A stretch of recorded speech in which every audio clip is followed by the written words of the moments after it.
¿Qué es la comunicación? Esta es una pregunta poco frecuente si la comparamos con las veces que nos comunicamos cada día. Comunicarse es una actividad tan cotidiana que resulta importante determinar a qué nos referimos con ella. A lo largo de la historia se ha intentado definir qué es la comunicación. Algunas de las primeras definiciones datan de la época de Aristóteles, solo por citar uno de los referentes más antiguos. Sin embargo, todavía en los siglos XX y XXI se han propuesto definiciones de la comunicación. Aunque hay variaciones y desacuerdos, se podría decir que la mayoría coincide en que la comunicación es la transmisión de información por medio de un código para ponerse en contacto con otros. En 1960, el lingüista Roman Jakobson propuso un esquema a partir de la teoría de la información de Shannon y Weaver. Dicho esquema está vigente hoy en día y presenta 7 elementos: un código, un mensaje, un emisor, un referente, un receptor, un canal y un contexto. El código es el sistema convencional de señales asociadas a los mensajes. El mensaje es la información que se transmite. El emisor es el que codifica el mensaje. El receptor es el que lo descodifica. El referente es aquello a lo que alude el mensaje. El canal es el medio físico por el que circula la señal. El contexto es el conjunto de circunstancias que rodean el acto de comunicación.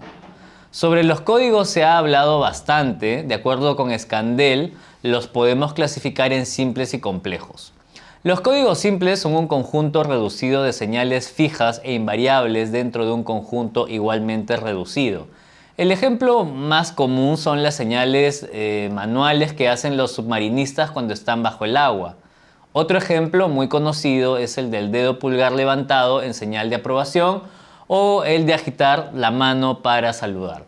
En este caso se trata de códigos simples porque son limitados, es decir, no se pueden transmitir mensajes diferentes a los ya establecidos. El caso de los códigos complejos es distinto. Estos son sistemas de símbolos que tienen reglas que se pueden aplicar muchas veces. De igual manera, las señales complejas pueden ser descompuestas en unidades menores, de manera que se puede entender que esta es una combinación de unidades más simples. Para utilizar una metáfora, los códigos complejos son como los juegos de Lego con múltiples piezas que podemos armar y desarmar de innumerables maneras siguiendo ciertas pautas de composición, ya que cierta pieza encaja con otra. Por eso se dice que el número de mensajes que se pueden transmitir con los códigos complejos es potencialmente infinito, a pesar de que solo se necesita un conjunto de unidades limitadas para ello. El ejemplo más claro de código complejo son las lenguas, las cuales son sistemas con elementos limitados a partir de los cuales se puede construir potencialmente una infinidad de mensajes. En síntesis, podemos decir que la comunicación es un proceso por el cual se transmite información a partir de un código que puede ser simple o complejo para entrar en contacto con otros. En nuestra vida cotidiana, la comunicación puede realizarse a través de códigos simples, como los signos cuyo significado hemos establecido socialmente, pero también podemos comunicarnos con códigos complejos al utilizar una lengua. Sobre la comunicación verbal y no verbal, debemos decir que existen otros temas importantes cuando se estudia la comunicación. Seguramente, en muchas ocasiones, hemos notado que no solamente nos comunicamos a través de palabras. Una mirada, una sonrisa, la posición de las cejas o incluso el tono de la voz nos transmiten información que podemos decodificar. Hoy en día se sabe que la comunicación verbal, es decir, aquella que depende de las palabras, es minoritaria frente a aquella que utiliza otros recursos. Por ello, hay autores que consideran que la comunicación no verbal, es decir, aquella que no depende de las palabras, alcanza del 70 al 92% de la comunicación humana. Esto significa que nuestra comunicación es principalmente no verbal. Esto tiene sentido si recordamos que es más simple decir una mentira que disimular nuestros gestos u otros signos corporales. Pongamos una situación. Me encuentro con una persona conocida y me pregunta cómo me siento. Aunque me sienta muy triste y abatido, no quiero demostrárselo. Por ello le digo que todo está bien. Esta persona, que es muy observadora, me pregunta si realmente todo está bien porque ha notado ciertos signos en mi rostro como los párpados superiores caídos, la mirada distraída o los labios ligeramente caídos. En este caso, a través de las palabras, es decir, con la comunicación verbal, hemos mentido con cierta facilidad.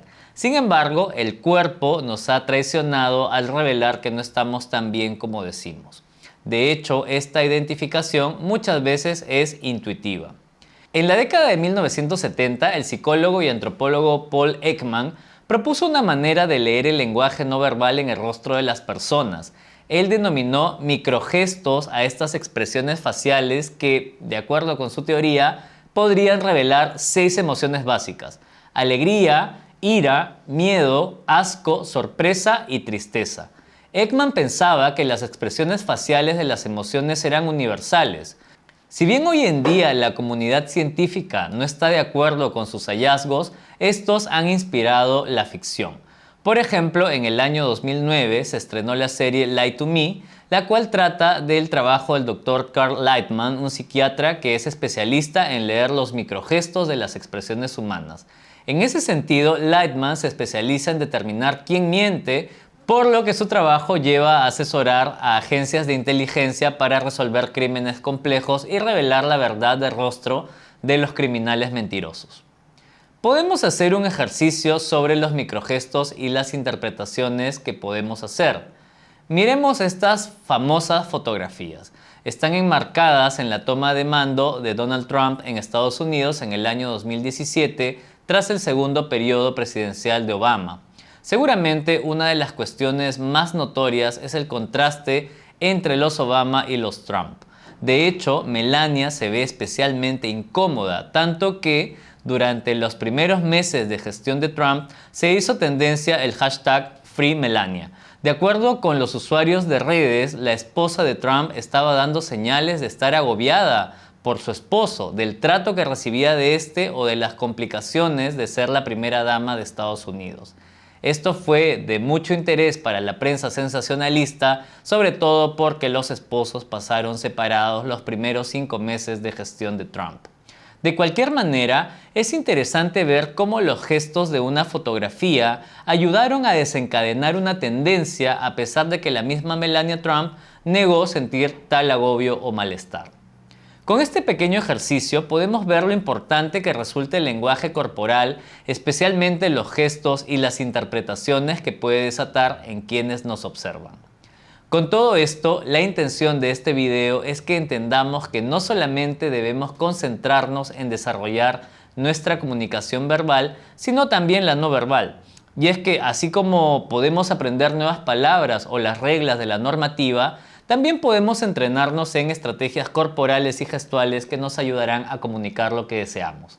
De esa manera, como futuros profesionales, podremos comunicarnos de una forma más integral.